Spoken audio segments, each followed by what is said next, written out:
नमो बुद्धाय। समन्वय सेवा संस्थान प्रतापगढ़ के सभी श्रद्धावान उपासक और उपासिकाओं को मेरी तरफ से खूब खूब साधुवाद और अभिनंदन है। त्रिविध पावन पूर्णिमा, या जिसे आप बुद्ध पूर्णिमा के नाम से भी जानते हैं, बुद्ध पूर्णिमा को त्रिविध पावन पूर्णिमा भी कहा जाता है। और इसका विशेष महत्व यही है कि इसी दिन महाबोधिसत्व सिद्धार्थ गौतम ने अपनी माता महामाया के गर्भ से लुम्बिनी वन में जन्म लिया। ये पहला भगवान बुद्ध के जीवन की सबसे बड़ी घटना। दूसरा, उन्होंने 35 वर्ष की उम्र में बोधगया में पीपल के वृक्ष के नीचे, जिसे हम बोधि वृक्ष के नाम से भी जानते हैं, उस वृक्ष के नीचे उन्होंने बोधि ज्ञान की प्राप्ति की। ये भी आज ही के दिन, वैशाख पूर्णिमा के दिन ही हुआ। और साथ ही साथ 80 वर्ष की उम्र में 45 वर्ष तक लगातार धम्मोदेशना देने के बाद 80 वर्ष की उम्र में स्वेच्छा से भगवान बुद्ध ने अपने महापरिनिर्वाण को प्राप्त किया, कुशीनगर में 2 साल वृक्ष के नीचे। तो ये भगवान बुद्ध के जीवन की 3 घटनाएं हैं। भगवान बुद्ध ने अपने महापरिनिर्वाण के समय खुद ही कहा था कि उनके जीवन की 4 घटनाएं मुख्य हैं। उनका जन्म, बोधि ज्ञान की प्राप्ति, पहला धम्मोपदेश और महापरिनिर्वाण। और इन 4 मुख्य घटनाओं में से 3 मुख्य घटना, उनका जन्म, बोधि ज्ञान और महापरिनिर्वाण, आज ही के दिन वैशाख पूर्णिमा के दिन ही हुआ था। इसीलिए इसे त्रिविध पावन पूर्णिमा भी कहते हैं।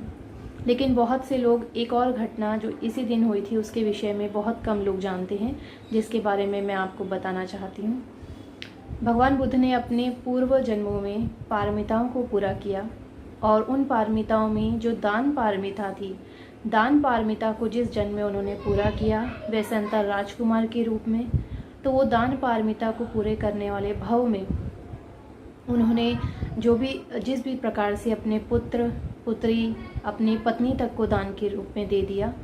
ये जातक वैसंतर जातक के नाम से प्रचलित है, बौद्ध ग्रंथों में भी है। वैसंतर जातक को भगवान बुद्ध ने आज ही के दिन, वैशाख पूर्णिमा के दिन ही सभी को बताया था कि किस प्रकार मैंने अपने पूर्व भव में अपनी दान पारमिता को पूर्ण किया था। तो ये भी एक बहुत महत्वपूर्ण घटना है आज के दिन। तो वैशाख पूर्णिमा का महत्व आप सभी लोग विशेष रूप से जानते होंगे। बहुत बड़ा विशेष अवसर है सभी बौद्धों के लिए, भारतवर्ष में ही नहीं बल्कि विदेशों में भी, सभी बौद्ध देशों में इस दिन को बहुत ही धूमधाम के साथ मनाया जाता है। लेकिन इस साल पिछले वर्ष की तरह ही इस साल भी हम लोग इसको बहुत अच्छे तरीके से नहीं मना पाए जिस तरह से होना चाहिए था, क्योंकि महामारी है और सभी को अपनी सुरक्षा का ध्यान भी रखना है। लेकिन आपने जिस भी तरीके से इसको मनाया और साथ ही साथ आपने संघ को भी याद किया, तो आज का जो ये विशेष वीडियो मैंने आपके लिए बनाया है, ये इसीलिए है कि आप समन्वय सेवा संस्थान के सभी उपासक और उपासिकाओं के द्वारा जो भी दान राशि मुझे जीवन उपयोगी वस्तुओं के लिए, जीवन जीने के लिए जो भी दान राशि मुझे प्राप्त हुई है, उसके लिए मैं आप लोगों का बहुत बहुत साधुवाद देना चाहती हूँ, बहुत बहुत अभिनंदन करती हूँ। आप जानते होंगे कि एक भिक्षु जीवन की सिर्फ 4 ही चीज़ें हैं, 4 ही ज़रूरतें हैं, जिसे पाली भाषा में सप्पाय कहा जाता है।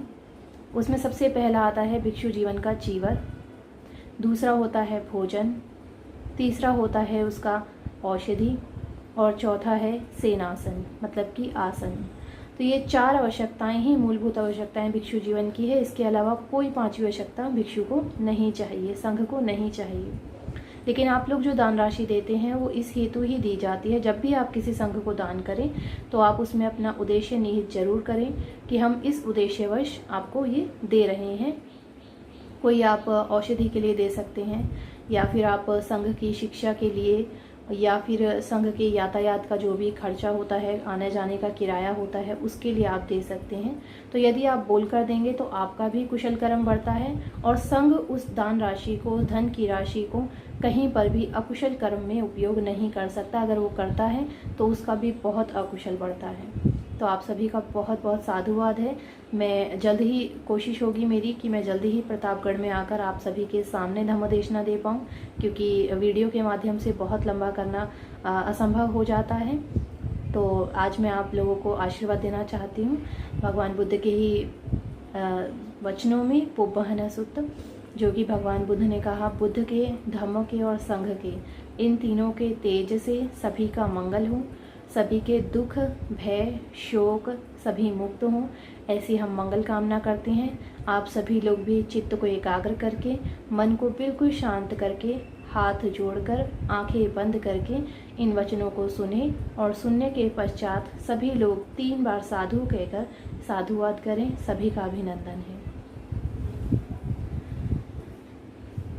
यं तु निमित्तं अवमङ्गलं च यो चामनापो सकुनः सद्दो पापगहो दुसुपिनं अकन्तं बुद्धानुभावेन विनाशमेन्तु। यं दुर्निमित्तं अवमङ्गलं च यो चामनापो सकुनः सद्दो पापगहो दुसुपिनं अकन्तं धम्मानुभावेन विनाशमेन्तु। यं दुर्निमित्तं अवमङ्गलं च यो चामनापो सकुनः सद्दो पापगहो दुसुपिनं अकन्तं संघानुभावेन विनाशमेन्तु। दुःखपतचनि दुःखा भयपतचनि भया शोकपतचनि शोका होन्तु सर्वे पिपानिनो। एतावता च मेहि सम्पतं पुण्यसम्पदं सर्वे देवानुमोदन्तु सर्वसम्पत्तिसिद्धिया। दानं ददन्तु श्रद्धाय शीलं रक्षन्तु सर्वदा भावनाभिरता होन्तु गच्छन्तु देवतागता सर्वे बुद्धा बलवत्ता पच्चिकानं च यं बलम् अरहन्तानं च तेजेन रक्षं बन्धामि सर्वशो सभीतियो विभजन्तु सर्वरोगो विनशतु मा ते भवन्तन्तरायो सुखी दीर्घायुको भव। भवतु सर्वमङ्गलं रक्षन्तु सर्वदेवता सर्वबुधानुभावेन सदा सोतिर्भवन्तु ते। भवतु सर्वमङ्गलं रक्षन्तु सर्वदेवता सर्वधर्मानुभावेन सदा सोतिर्भवन्तु ते। भवतु सर्वमङ्गलं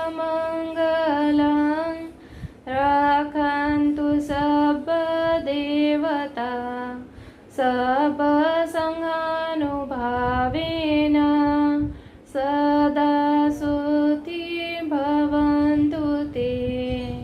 साधु साधु साधु। आप जब भी दान करें त्याग की भावना से, अलोभ की चेतना से और श्रद्धा पूर्वक दान करें। सभी का मंगल हो। भवतु सर्वमंगलम रक्षन्तु सर्वदेवता। साधु साधु साधु। अपना चैनल, आपका चैनल, समाज का चैनल, देश का चैनल एनबी न्यूज 24/7 को आप लाइक करें, सब्सक्राइब करें और ज्यादा से ज्यादा इसकी वीडियो को शेयर करें ताकि हर खबर को मैं आप तक आसानी से